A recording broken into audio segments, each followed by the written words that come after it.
Hello and welcome to Hope Hub. I am doing a series on the importance of holistic well-being, and today I'm focusing on life balance. I just wanted to add some bit of things on top of what I shared last week.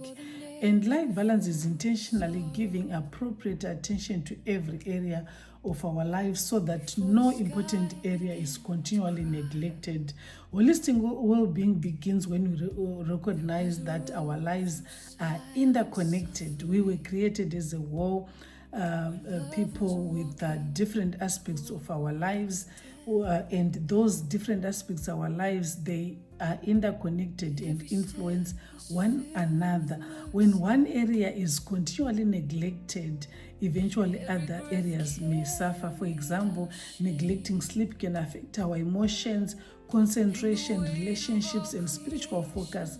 Financial stress can affect our physical health, marriage, and peace of mind. Spiritual neglect can influence our attitudes, our decisions, and relationships. Unresolved emotional wounds can affect physical health, ministry, and relationships. Overworking can affect our bodies, marriages, families, and the ability to fulfill our purpose. Neglecting relationships can result in loneliness and emotional exhaustion. Neglecting our physical health can reduce our energy and effectiveness. Neglecting personal growth can cause stagnation. Neglecting recreation and breaks can make life feel like endless cycle of work and responsibility. Therefore, balance is not about giving every area the same amount of time. It is about giving the right attention to the right things at the right time. There are 7 areas of wellness and well-being. These 7 pillars, which are interconnected: spiritual, physical, mental, emotional, relational, financial, and purpose.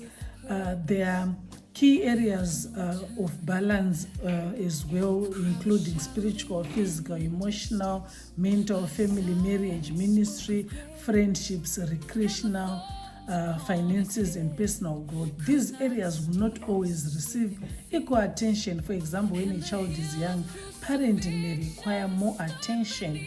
During a demanding ministry season, it may require additional time. During illness or recovery, physical health may require greater attention. During a financial crisis, you may need to prioritize focusing on that aspect. The issue is not whether every area receives equal time. The question is, am I continually neglecting something important? When balance is lost, sometimes imbalance happens gradually. We may not wake up one morning and decide, today I'm going to burn myself out. No, instead it happens through small decisions. You work a little longer, sleep a little less, postpone exercise, stop taking holidays, stop spending time with family, becoming too busy to pray, stop seeing friends, ignore warning signs, and just telling yourself, I'll do it later. Eventually, what began as a temporary imbalance becomes a lifestyle, and this is why we need regular assessment.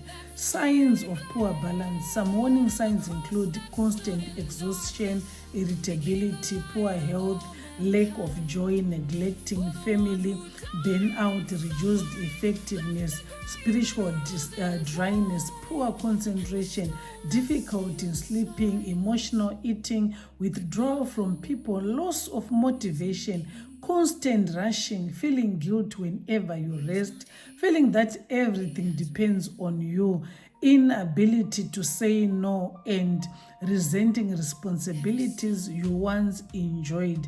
These signs should not automatically be interpreted as failure. Sometimes they are signals that something needs attention. Wisdom asks, what is my life trying to tell me? So these are indicators of which your body may be telling you or your life may be telling you. Balance is about stewardship, priorities, wisdom, and obedience. God has given us responsibilities, relationships, gifts, resources, and a purpose. We are called to steward these things faithfully. Balance means learning to distinguish between what is important and what is merely urgent, what God has assigned us to do, and what we have unnecessarily taken upon ourselves. What we need to do and what we simply want to do, when to work and when to rest, when to speak and when to be quiet, when to carry something ourselves and when to ask others for help, when to persevere and when to recognize that something needs to change. A balanced life requires wisdom. Ecclesiastes 3 verse 1 says there is time for everything and a season for every activity under heavens. This reminds us that life operates in seasons. There's time to work, there's time to rest, time to save, recover, build, reflect, celebrate, mourn, begin, and even to finish. Some things are for a season. We create unnecessary pressure when we expect ourselves to function the same way in every season. So last time I shared a lesson from Jesus Christ on the principle of how he balanced his life. He had such a great assignment ever given, yet we see that he healed, withdrew, resting, praying, spending time with the Father. So it was not always working. And if you notice the different in different scriptures, work was still, the people were still coming and going. There were needs everywhere. Yet he was supposed to say, come with me and get some rest.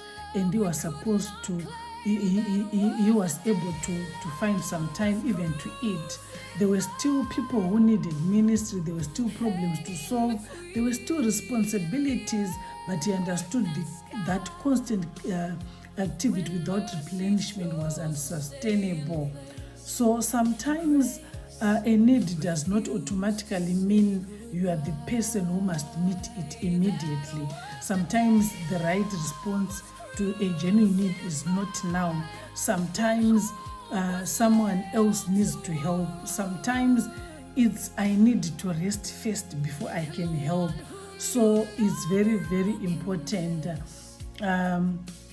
for us to learn that. We also learn that we cannot pour endlessly without being replenished.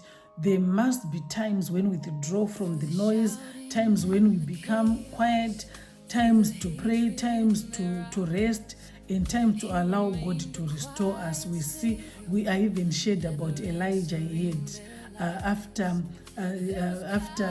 saving, after being discouraged, after even crying before God, he was able to sleep, he was able to feed himself, he was able to recover, to replenish before he was to resume his work.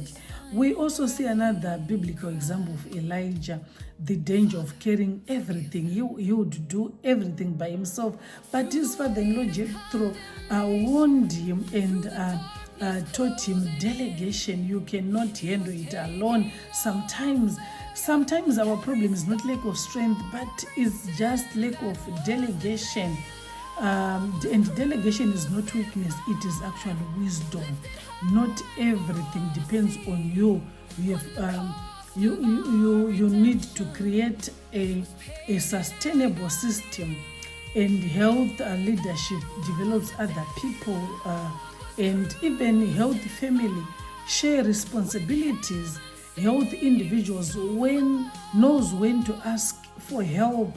So it's very, very important for us to understand that. For our reflections, which area of your life is being neglected? What needs adjustment this week? Are you giving your family, yourself appropriate attention? Are you caring for your body even whilst doing whatever you're doing? Is your current lifestyle sustainable? We're going to be looking into detail on different aspects, but I want us to know that balance does not mean perfection. Balance means intentional stewardship. Health rhythms produce sustainable lives. A balanced life is not a life without responsibilities, but it is a life where responsibilities are properly ordered and wisely stewardship. You can love and still need to rest. You can be committed and still need boundaries. You can have a great purpose and still need to sleep well. You can be productive and still need breaks and recreation. You can be strong and still need people around you.